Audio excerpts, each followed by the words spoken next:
Welcome to Better Living with Adrienne. It's Monday morning. We're with Darren Campo again, TV executive and the author of Alex Details Revolution. Today we're talking about body language and how you can either accomplish a certain goal or maybe counteract a negative vibe. Right, because when we meet someone or have an interaction with someone, for the first few moments, most of the communication is nonverbal, has to do with the tone of our voice and our body language, the signals that we're giving off. So you have to be when you first approach someone, let's say you're trying to return something to the store, you're asking someone on a date, you're going for a job interview even, this first few moments are very important to be aware of your body language. So what do? You say mirror the other person. Right. Is that always a good rule? Because I find I can be a little intense. Yeah. And I know, you're laughing at me, I know.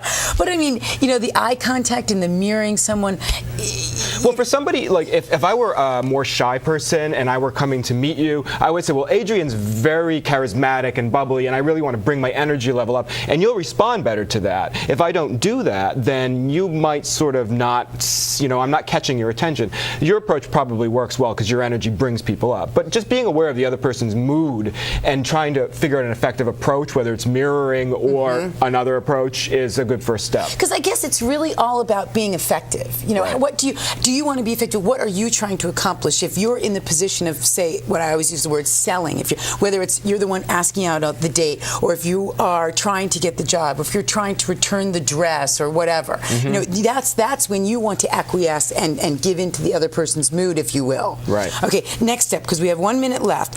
Posture. Posture. You make sure your posture, because a lot of times if you find yourself leaning back, it's a little too resigned. Leaning forward too much could be aggressive. You want to be a little bit assertive and keep yourself straight. Now, this is pretty self-explanatory, but one thing people don't know they're doing is they'll lean to one side, and it tends to indicate agreement with the person you're leaning towards. So if you're in a meeting or you're at your Thanksgiving dinner and mom's talking about something and you're leaning this way, you might be on her side verbally, but everyone can tell.